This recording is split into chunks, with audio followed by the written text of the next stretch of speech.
So I dropped the camera. Greetings, BlazeLeeDragon here, and this is going to be a short video, as I am taking it at work on break for my lunch. So, break for my lunch break. My first break, 15-minute break, so I got maybe a 10-minute video for you. This is a video response to 2 comments on my last video that was posted. The first individual, probably should have written these down, but I don't have a pen on me. I've got it at my desk, so that doesn't help. But Adnilra Eclectic Path Equilibrium. I apologize if I butchered the first name. And then Sage M1A4 Me. So, first, let me say, Blessed Lunasan to you, or Lugnazda, however you want to say it. Today is August 1st, and it's Lunasan, which is basically one of the 4 major cross-border holidays for the Wheel of the Year, which is a very universally practiced tradition, ritual, festivals that have been practiced for many years, and many of the modern holidays today are based off of many of these. So don't get confused, don't think that these are specifically Wiccan or pagan. There's, heathens that also do the Wheel of the Year, or something very close to it. The Druids have been doing it, as well as the Celtic tribes for years before that. So now on to the comments. The first one, for Eclectic Path Equilibrium, she had asked specifically on my last video about protection. And she wanted, well, actually it might not be a she. I'm assuming it's a she. So the individual, Equilibrium, requested about being, how would you do protection? How would you protect yourself?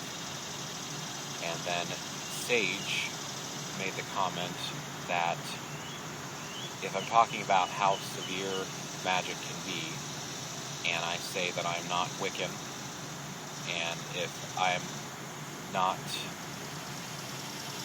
having first-hand knowledge, how is it that I can be so confident with 100% of what I'm saying if I say in my last video that I'm a scholar? Well, first let me clarify something for Sage, which I did make a post comment-wise on my last video as well. The last video had to do with, I think I call it something along the lines of protection, evil, magic, things along those lines there. And basically I was talking about how some people can consider magic evil because of how potentially harmful it can be if you don't know what you're doing. Potentially. Then, of course, I also mentioned the fact that when you are doing readings, etc., you will want to do protection if you are interacting with other beings of other worlds. So, let me first say that just because I am not Wiccan does not mean that I'm not a magical practitioner, someone who lives the magic. I also say, I strongly discourage just practicing, being part-time or dabbling, that if you're going to envelop yourself into magic and mysticism, you should take it seriously and actually pursue it. Very similar to chemistry. You don't just grab random chemicals and start throwing them together. Learn what you're doing, know what you're doing. So either be a chemist or don't be a chemist. Don't practice chemistry in the sense of dabbling. Be a chemist or don't be a chemist. And if you are going to do something, limit yourself to what you know you can do. Now, what I meant in my last video, though, as far as anyone is concerned to watch these videos, I'm just a scholar, because I don't really state in any of my videos, I don't think I do, of what I particularly believe or what paths I follow. Obviously, you can gather from most of them that since I've studied a wide variety of faiths and practices, I've kind of incorporated many of them practice-wise and theory-wise and just morality and just everything. I kind of mixed and matched what felt good to me, and I have found, like with my analogy of the mountain and different paths walking up to reach the divine, that each one of these paths have something to offer. They're all heading up the mountain. So perhaps I'm realizing as I'm climbing the mountain that I can zigzag a little bit and still make progress upward. Some people will disagree with this, and if you are going to consider yourself something and claim a name, I encourage you, and I personally feel that you should not claim a name unless you are sticking with that one path. Thus, I am me. So, As far as Sage is concerned, basically what I'm saying is I do have first-hand experience, and that's why I'm giving this advice. And once again, this is my advice and my opinions. That doesn't make it right. I could have been born and raised into the mystical arts and been actively a mystic my entire life. That does not make me an expert. Every single one of us, are individuals. So take or leave what I have to say as a grain of salt. If it doesn't feel right to you, just turn off the video. If it does feel right with you, hopefully you can incorporate at least some of it. But don't take anything I say as, textbook or dictionary or biblical or whatever you want to call it.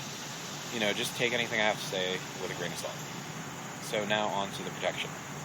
I'm only going to briefly touch upon this, just for the simple fact that I have 4 minutes left on my break. 5 minutes left of break? Oh, something like that.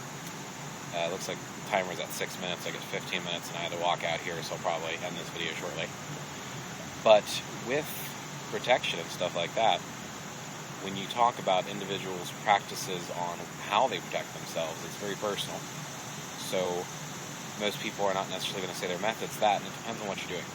If you want to take a real-world analogy, you might wear, goggles and a lab coat and gloves if you're working in a lab, but you wouldn't wear that if you're working on a construction site. Instead, you would wear a hard hat, and leather gloves, and steel-toed boots and shoes and stuff like that. So depending on what you're doing depends on the type of protection that you need. So it's not really going to be possible to cover everything in 4 minutes, let alone half hour. There's always going to be other ways of protecting yourself depending on what you are attempting or trying to do or what you are doing. But I would say the number one biggest way to protect yourself, and the one that I recommend the most, is knowledge. Know what you're doing. And the best way to know what you're doing is to find a teacher. Find someone to teach you the ins and outs. Have someone teach you how to be safe, how to protect yourself. Learn from someone. Learn from a good teacher. Follow your instincts on that.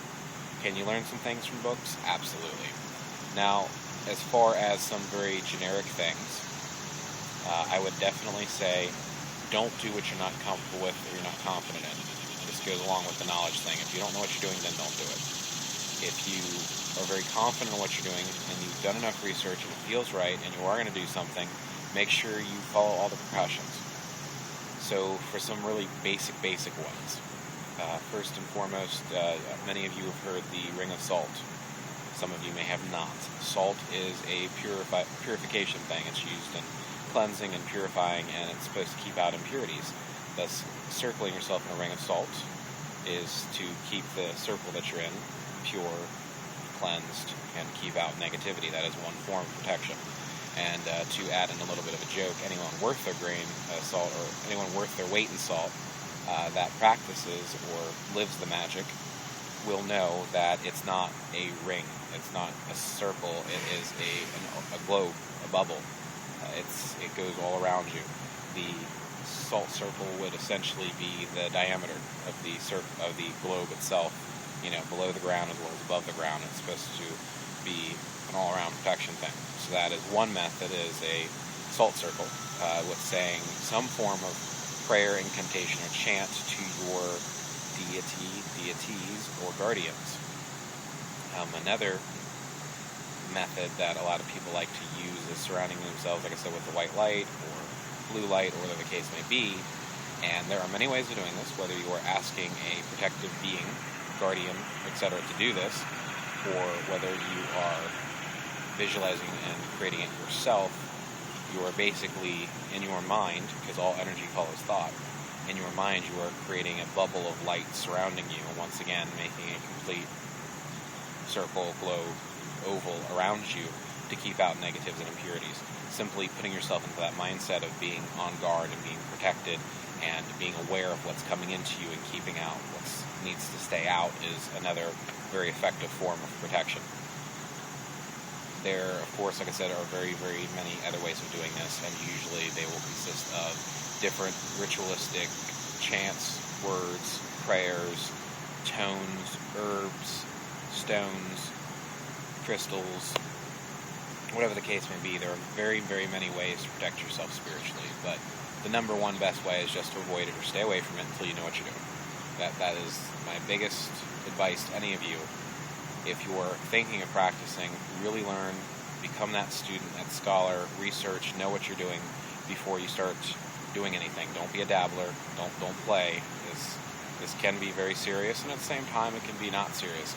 There are very many people who try to dabble and play with things and have caused great harm. There are some who have dabbled and played with things and nothing happens, so they give up.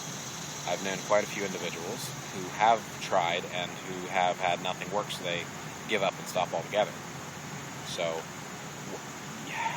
Another thing, and it's going to be another video because my break's about over, so I'm going to have to start heading back, is don't get yourself stuck on, what you think magic is. And a lot of people have this thing where they're assuming that it's this mystical, magical, which, yes, mystical and magical fit, but they start thinking of movies and video games, and they don't think of real-world magic.